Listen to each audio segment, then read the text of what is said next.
The Slavic languages are a branch of the wider Indo-European language family. The Slavic languages have three branches: Southern, Eastern, and Western. Within the Western branch, there are three main sub-branches. The Lechitic branch includes Polish and Kashubian. There's the Sorbian branch, which includes Upper and Lower Sorbian. And there's the Chovek branch, often called the Czechoslovakian branch. It includes the Czech and Slovak languages. Under Great Moravia, the Duchy of Bohemia was founded in the late 9th century.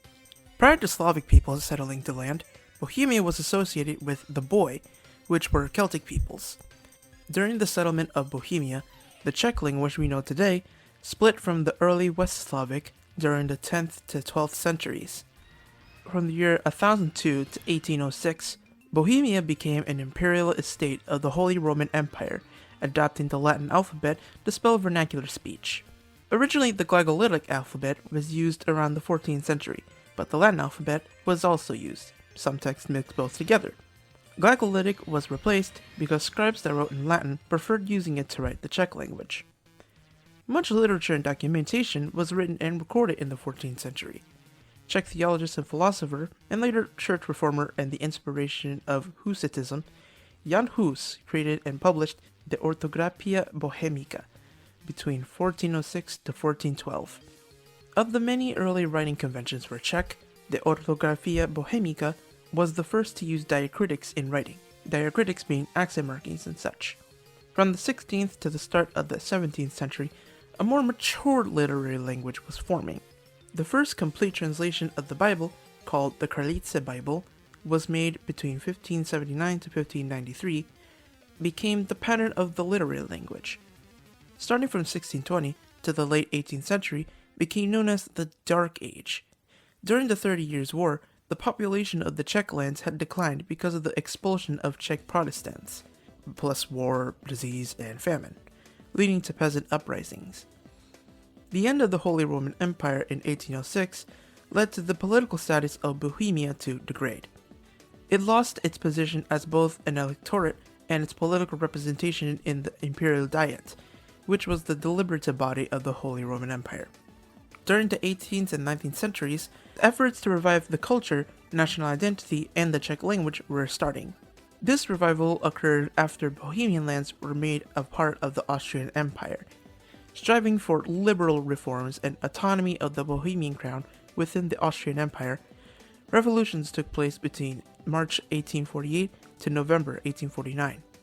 As Austria-Hungary fell at the end of World War I, the creation of Czechoslovakia was from a critical intervention by US President Woodrow Wilson. After World War II, social changes led to dialect leveling. That means that dialectal changes were mostly flattened so people could understand each other. Even after Czechoslovakia split on December 31st, 1992, the standard languages are still very similar to this day. Of Czech's 12 million speakers, most are located within the Czech Republic, often called Czechia, and its surrounding countries, Austria, Slovakia, Poland, Germany, etc. So, what is Czech like? Let's look at a few sentences to see how Czech works. Take the sentence meaning, the man ate with my mom. Ten muž jedl s mou matkou.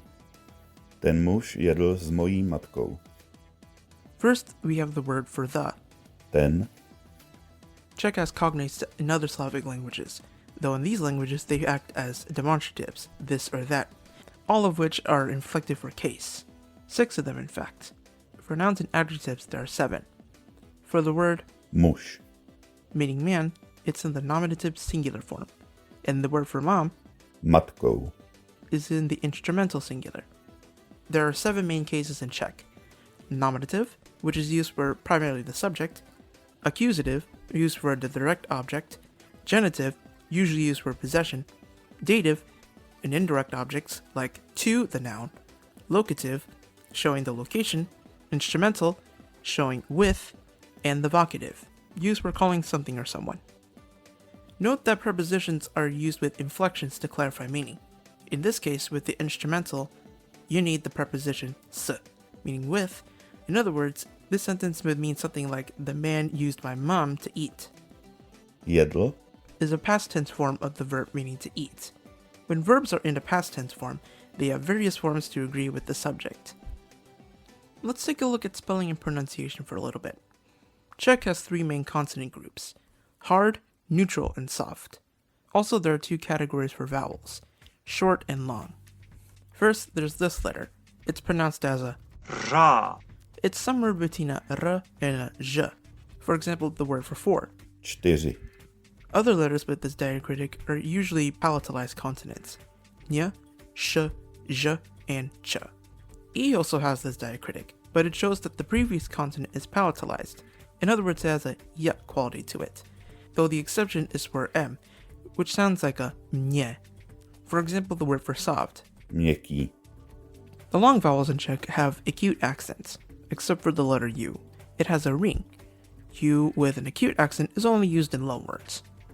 Here's a question meaning, do you see the star? Ty vidíš hvězdu? Here the word for star Hvězda. is in the accusative singular form. There are general patterns you can use to determine the noun's gender. For the most part, masculine nouns end in a consonant. Feminine will end in a, e, or a consonant. And neuters end in o, e, or e, though these forms are for the nominative form. Here we have a subject pronoun, which comes at the beginning of the sentence. Czech's personal pronouns can be dropped, for the most part, because of verb conjugations agreeing with the pronoun, in this case, this being in the present tense. Let's take a look at verbs. We've seen a few verb forms of Jíst. meaning to eat and Vidět. meaning to see. The infinitive form commonly ends in t, but uncommonly st. As we saw earlier, a past participle is used for expressing the past, and also conditionals, all of which have various forms to agree with gender and number. Slavic verbs have two forms, imperfective and perfective. Perfective verbs are formed by adding a prefix to the imperfective form, but note that sometimes that perfective verb is completely different to the imperfect form. For example, Jíst. Sníst. Vidět. Uvidět. take the sentence. Jím večeři. This means I eat dinner, or I'm eating dinner, compared to this sentence with the verb. Sníst. Sníst večeři. This sentence will mean I will eat dinner. The perfective form here is used to express the future, because it shows that the action will occur. However, the future form can also be expressed with Budu jíst večeři. this also means I will eat dinner, but as the form Být. meaning to be in the future conjugation plus the imperfective infinitive of the main verb. Also note that the word Večeři.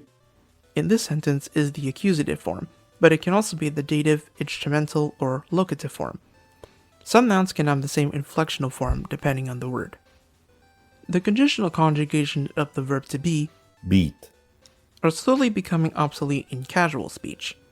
Take the sentence meaning, for me to buy it, I need to have money. Abych to nakoupil, musím mít peníze. In casual speech, you might hear, Aby jsem to nakoupil, musím mít peníze. these forms like bychom, abych, byste, and others come from the preterite conjugation, which hasn't been used since the 15th century. A lot of Czech grammarians say that this form is incorrect, but it's very common in casual speech, and may even become part of the standard language soon. Let's take a look at one final sentence in Czech. This sentence means, I won't walk in the rain. Nebudu chodit v dešti. Just now we saw one way of making the future conjugation. To make it negative, we just add this little prefix, ně, which is very similar to other Indo-European languages. So this form here means, I won't walk. Nebudu chodit. And here we have Dešti. the locative singular form of the word, Déšť. here accompanied by the preposition v, meaning in.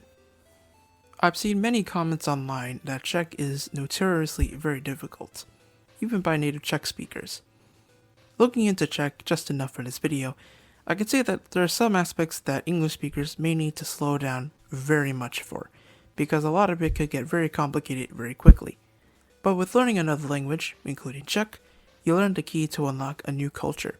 And with another culture, you learn more about the world and about the people who speak that language, including the Czech language. If you actually want to learn Czech, there's czechclass101.com. I'll leave a link to this down below if you're interested. But let me ask you, for Czech speakers, which dialects are the hardest to understand? Can you understand some dialects easily more than others? And to speakers of other Slavic languages, how easy is it to understand Czech? Can you understand a lot of the inflectional forms and what they mean? Leave those down in the comments below. Thank you all for watching this video of mine. I'll see you in my next project. Until then, bye bye.